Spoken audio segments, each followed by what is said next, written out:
نحمدہ و نصلی علی رسولہ الکریم، اما بعد، بسم اللہ الرحمن الرحیم۔ عن ابی ہریرہ ان رسول اللہ صلی اللہ تعالی علیہ وسلم قال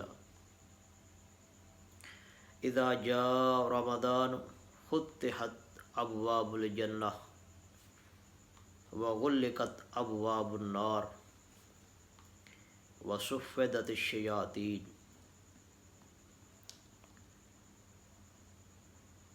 کتاب الصیام، صحیح بخاری، جلد نمبر 3، باب فضل شہر رمضان۔ اس حدیث کے راوی ہیں حضرت ابو ہریرہ، روایت کرتے ہیں کہ رسول اللہ صلی اللہ تعالی علیہ وسلم نے فرمایا، جب رمضان آتا ہے تو کھل جاتے ہیں دروازے جنت کے اور بند ہو جاتے ہیں دروازے دوزخ کے، اور زنجیروں میں کس دیے جاتے ہیں شیاطین۔ یہ حدیث فضل شہر رمضان یعنی ماہ رمضان کی فضیلت سے متعلق ہے کہ اس مہینے کا جو ہی آغاز ہوتا ہے، اس مہینے کے آغاز میں ہی، اس مہینے کی سٹارٹنگ میں ہی جہنم کے دروازوں کو بند کر دیا جاتا ہے۔ جنت کے دروازوں کا کھلنا، جہنم کے دروازوں کا بند ہونا اور شیاطین کا کس دیا جانا، یہ اس ماہ مقدس کی بہت بڑی فضیلت ہے، اور یہ تمام امر انڈیکیٹ کر رہے ہیں کہ ہماری بخشش اس ماہ مقدس کے اندر بہت آسان ہے۔ ظاہر ہے جب جنت کے دروازے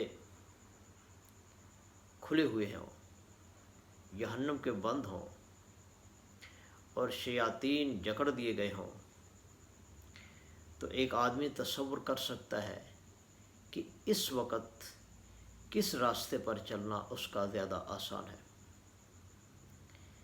اب 11 ماہ پورے گزارے ہیں، انسان کیا کچھ نہیں کرتا، اپنی نفسانی خواہشات کو پورا کرنے میں وہ کون کون سے تردد اور کون کون سی تکلیفیں مول نہیں لیتا، کون کون سے وہ رسک نہیں لیتا، حالانکہ اسے پتہ ہوتا ہے کہ میں اپنی اس حیوانی خواہش کو، اپنی اس نفسانی خواہش کو پورا کرنے کے لیے کون کون سے جتن کر رہا ہوں۔ یہ ایک مہینہ اللہ تعالیٰ نے ہمیں ایک ایسا دیا ہے کہ اس مہینہ کے اندر، اس ماہ مقدس کے اندر ہم رو دھو کر اللہ تعالیٰ سے اپنی بخشش کروا سکتے ہیں۔ فرمایا کہ اللہ تعالیٰ تو اس پر رجوع کرتا ہے جو توبہ کرتا ہے، یتوب اللہ علی من تاب، اللہ تعالیٰ تو اس پر نظر کرتا ہے، نظر کرم کرتا ہے اللہ تعالیٰ اس پر جو توبہ پہ مائل ہو۔ تو ہمیں ایک توبہ کرنے کا، ایک اللہ تعالیٰ سے معافی، اللہ تعالیٰ سے بخشش کا مہینہ، ایک ایسا مقدس مہینہ اللہ نے ہمیں عنایت کیا ہے کہ اس کی مبارک ساعتوں سے، اس کی مبارک گھڑیوں سے ہم میکسیمم استفادہ کر سکتے ہیں۔ کیونکہ فرمایا کہ حضرت ابو ہریرہ کیا روایت کر رہے ہیں، ذرا اس حدیث پر غور تو کیجیے کہ جب یہ مہینہ آتا ہے، جب یہ ماہ مقدس شروع ہوتا ہے تو جنت کے دروازوں کو کھول دیا جاتا ہے،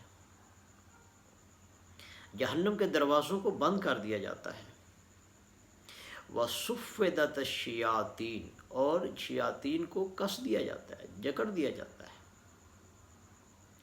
اب اس ماہ مقدس کے اندر حال کی گھڑی اگر دیکھیں تو جنت کے دروازے کھلے ہیں، تمام جتنے بھی ابواب ہیں جنت کے وہ کھلے ہیں، اور جتنے بھی ابواب ہیں جہنم کے وہ اس وقت بند ہیں، اور جو ہمارا بہت بڑا دشمن ہے شیطان اور اس کے چیلے، اس وقت ان کو جکڑ دیا گیا ہے۔ یہ ایک مہینہ اگر ہم صحیح گزاریں اس ایک مہینے کے اندر اگر ہم اپنی تربیت ٹھیک کر لیں تو اس کا اثر آنے والے باقی 11 مہینوں پر پڑے گا۔ یہ ماہ مقدس بہت ہی مبارک گھڑیاں، مبارک ساعتیں ہیں، اس کے اندر ہم اپنی بخشش اللہ تعالیٰ سے کروا سکتے ہیں، اور اللہ تعالیٰ تو اس پر رجوع کرتا ہے جو آدمی توبہ کرے۔ وَيَتُوبُ اللَّهُ عَلَى مَن تَابَ۔ ہم بخشش کی طرف بڑھیں، ہماری کوشش، ہماری سعی، ہماری جہد بخشش کی طرف ہونی چاہیے، توبہ کی طرف ہونی چاہیے۔ اور اسی سلسلے میں یہ ہمیں ماہ مقدس مل چکا ہے اس وقت۔ اس ماہ مقدس کے اندر ہم اللہ تعالیٰ سے اپنی بخشش بڑی آسانی سے کروا سکتے ہیں، ہم اللہ تعالیٰ کو منا سکتے ہیں۔ اب موجودہ حالات دیکھیں، پوری دنیا لاک ڈاؤن کا شکار ہے،